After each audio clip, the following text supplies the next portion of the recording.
back to Elevate Chem. It's Jesse here. This is another concept video, and we're going to be tackling the last of our 5-part series on equilibrium. Now, the first thing first, I want you to have a tackle at this question, and this is from the HSC 2011 chemistry exam, and this is question 30. So I want you to pause the video now, have a crack, and I'll see you on the other side. Fantastic. Now I'm totally aware that I might have just thrown a curveball your way, because you read the question that said the flowchart outlines the sequence of steps in the Ostwald process for the manufacture of nitric acid, and you saw Ostwald process, and some of you out there haven't actually studied the Ostwald process and might have had a mild panic attack. Don't worry, that's more than acceptable, and of course, for all of you who have studied the Ostwald process, this would have certainly been a bit easier for you. This is a great example of a question, though, that despite me not knowing anything about the Ostwald process, I can still actually get all of the marks allocated for this question. And the reason why is because I know the understanding that's happening behind the scenes. So I'm going to skip over these equations right now, and I'll work out what they all mean in a little second, and instead I'm going to read the actual content of the question. Explain the reaction conditions required at each step of the Ostwald process to maximize the yield and production rate of nitric acid.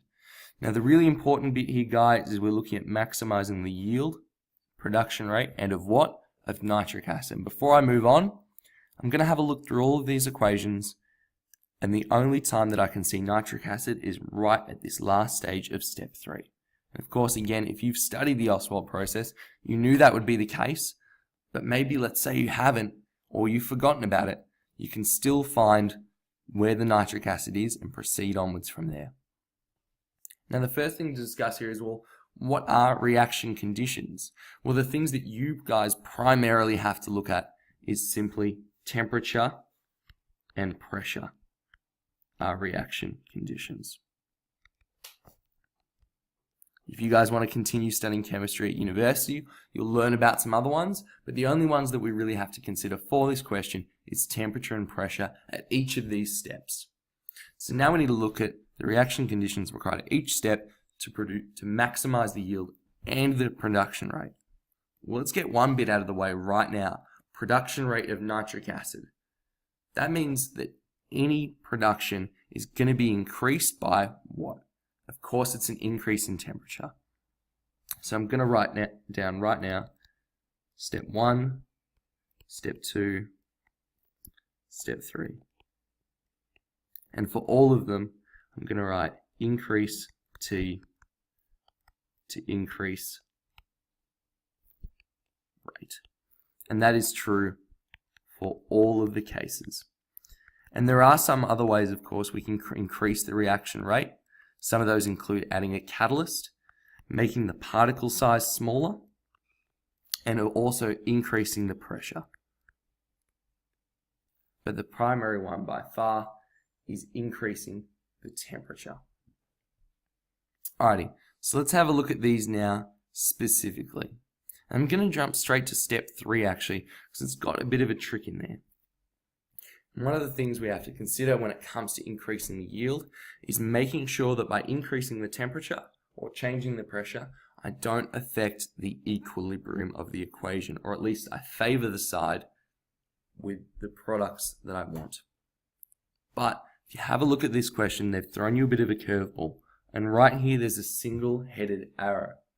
And that means that step 3 is actually not an equilibrium reaction, and therefore increasing the temperature will increase the rate of production as normal and produces more HNO3, nitric acid, despite it being an exothermic reaction.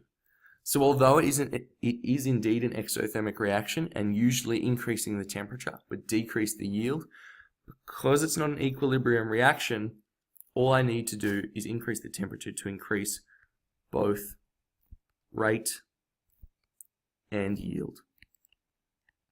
Little bit of a curveball they've thrown your way.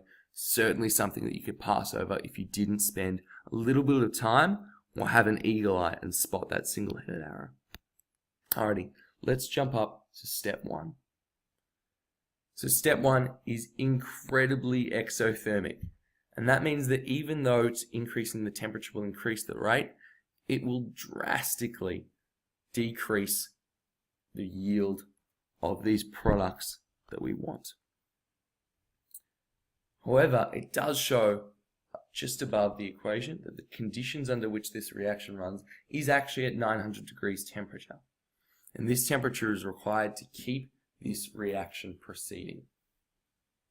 But to compensate for the fact that this is going to favor the left-hand side of the equation, what we can do, because of course a increase in temperature, but decrease yield. So how we can increase the yield? We need to somehow favor the right-hand side of the equation. And the only other variable left we have to play with aside from temperature is, of course, pressure.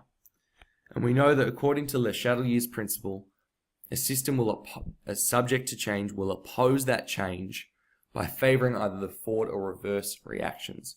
When it comes to pressure, that means this system is going to want to either make its own pressure or decrease its pressure. And it does that by favoring the side of the reaction with either more or less moles of gas. Now on the left-hand side, we've got a total of 9 moles of gas. Of course, we're in this 4 plus the 5, checking they're both gas. And on the right-hand side, we've also got 10 moles. And of course, checking they're both gas as well. That means if I want to favor the right-hand side of the reaction, I'm going to be favoring the side with more moles of gas.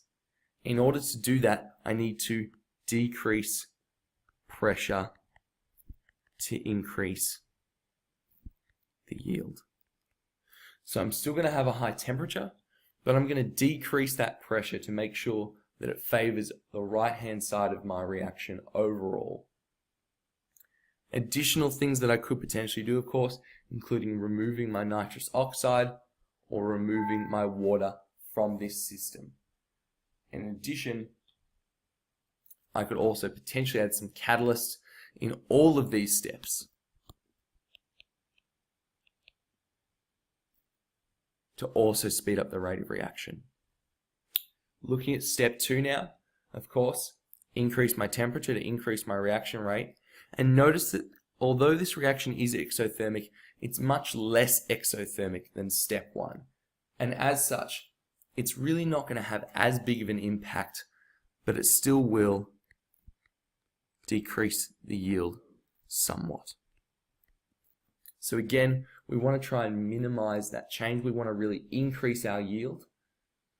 And things that we could potentially do includes, if we look at it, an increase in pressure. On the left-hand side, we've got 3 moles of gas, and on the right-hand side, we've got 2 moles of gas. So just as in the last case, because the product has less moles of gas, we're going to increase our pressure to increase yield. And additionally, we should remove this nitrogen dioxide in order to keep the reaction proceeding in the forward direction. So overall, guys, in step 1, we want to increase the temperature, decrease the pressure, so have a high temperature, above 900 degrees is critical, and a low pressure to favor that right-hand side of the reaction, as well as actually actively removing that nitrogen oxide and water from the reaction system. In step 2, we want to again have a high temperature, which will keep our rate high. However, it will decrease our yield somewhat because it's exothermic. So we're going to increase our pressure to force that reaction to the right. Additionally, we'll pull out that nitrogen dioxide. And in step 3, it's not an equilibrium reaction. So it doesn't really matter what we do, that reaction is going to proceed to the right anyway and maximize that yield. Of course, we could pull out our nitric acid and pull out our nitrogen oxide as well, but overall the main thing we want to do in step 3 is to increase that temperature to increase the rate. Fantastic, guys. I hope that gave you a great overview of what equilibrium is all about, and I look forward to seeing you in the next topic that